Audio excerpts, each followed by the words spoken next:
Hello, my friends, and welcome to Kurt Bergland's Baseball World. You know, one of my favorite things to do is to bring you book reviews, and I've got a new one for you today. Actually, it's not a new book. Sometimes the books I bring to you are long out of print, sometimes they're hot off the presses, and sometimes they're somewhere in the middle. This one is one of those somewhere in the middle ones. The book is called The Case For, and the author is Brent Kelley with an EY. By the way, I'm going to put all of the book info, ISBN numbers, title, publisher, publication date, all that good stuff in the description for this video, along with the link to channel membership.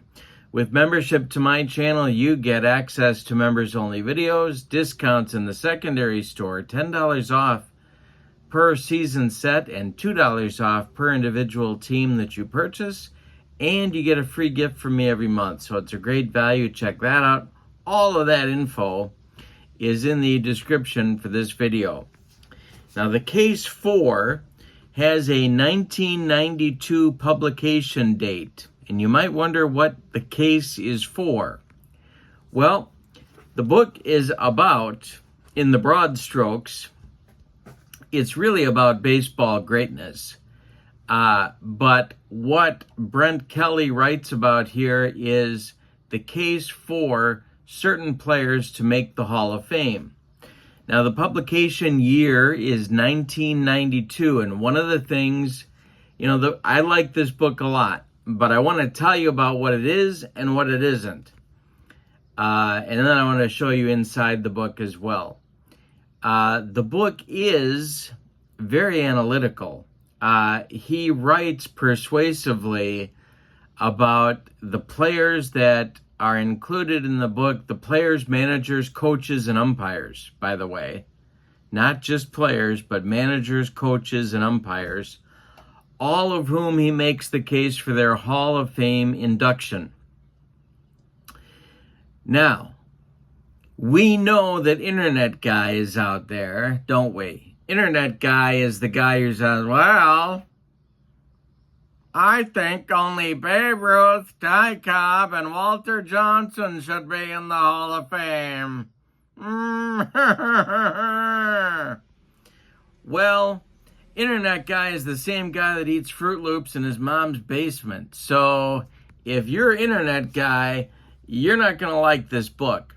Of course, those of us, the rest of us, know that the Hall of Fame has never been about just Babe Ruth, Ty Cobb, and Walter Johnson, but it's been about a wider range of players than that.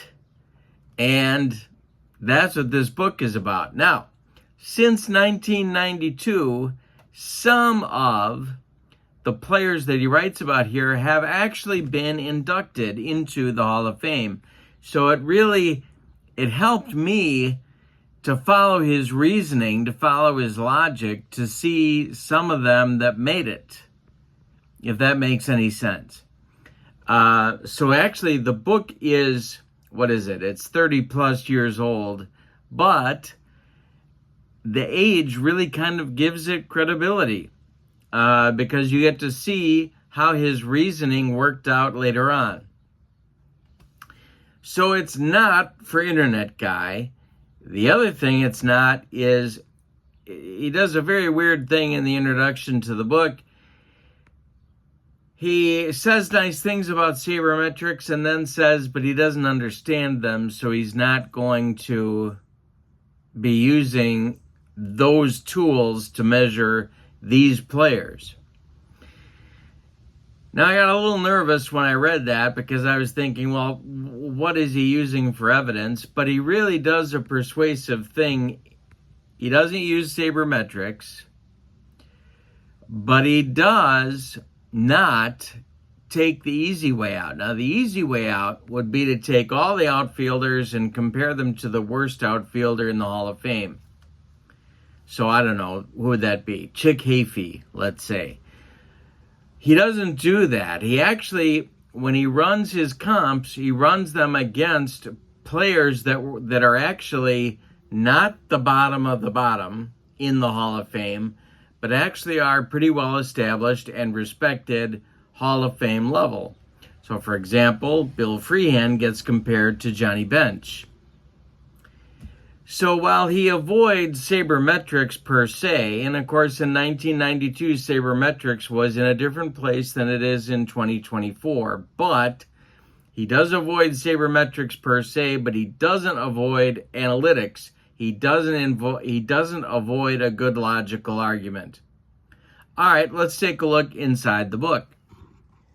Okay, here's the cover, and of course everybody recognizes this guy, who actually does get one of the chapters in the book, Shoeless Joe.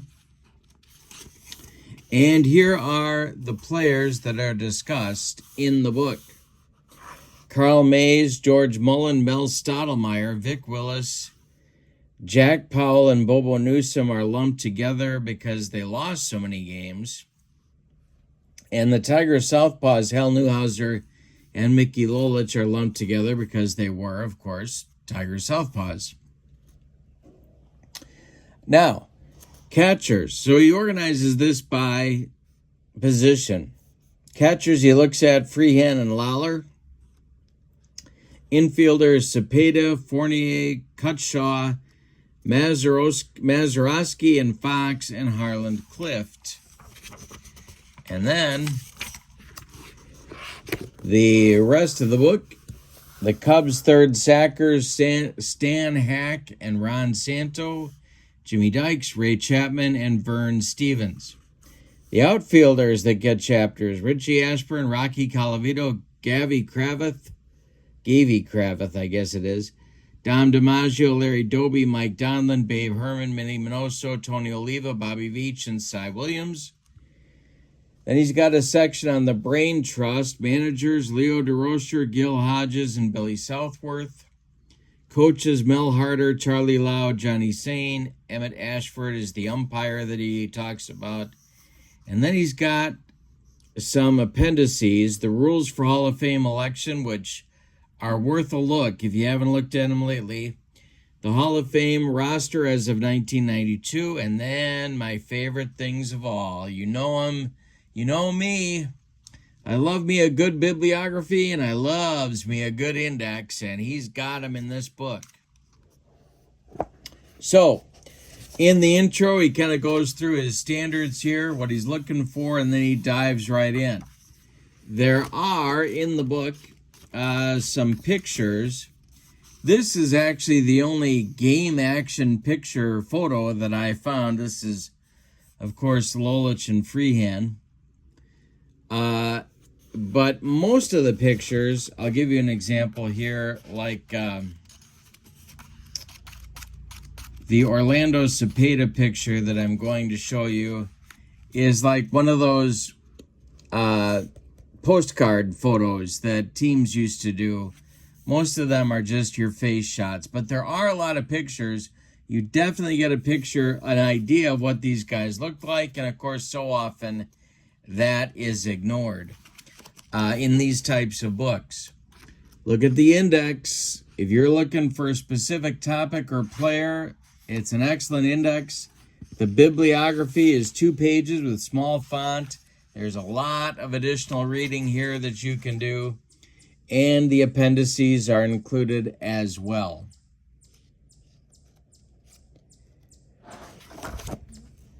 Now, because I say I like this book, I don't want you to think that I agree with all of his arguments. I don't. Good books, to me, make you think a little bit, and this book certainly does that. Not all of his arguments, to me, are persuasive ones. Maybe I've been won over a little bit by some of the sabermetric arguments. I'm not sure. Or would these arguments have flown for me years ago? I don't know. Maybe. But it's a book that will challenge what you think you believe about baseball greatness, and I think that's worth a read. Now, the bad news for this book, I got this book at my local half-price bookstore for $8.99.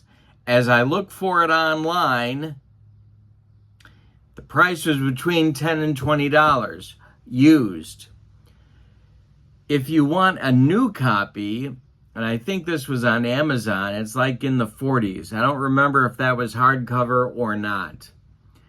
Most of the books that I bring you are not more than $10 to pick up a used copy of. But this one is good enough where I'm saying if you spend between $10 and $20 for a used copy, I don't think you're going to regret it. Yes, it has the, what's the word I'm looking for? It has the, I guess, shortcomings that I mentioned before, if you want to call them that. But it's a good read. It's 300 pages. It's good analysis. There's enough stats for you to dive into without being overwhelmed by them either. And so it's not a sabermetric tome, but at the same time, it does take a look at the numbers. And as I said, draws comparisons to players already in who are not the worst. In other words, he's not using a lowest common denominator argument, which you see so often for these types of books and articles.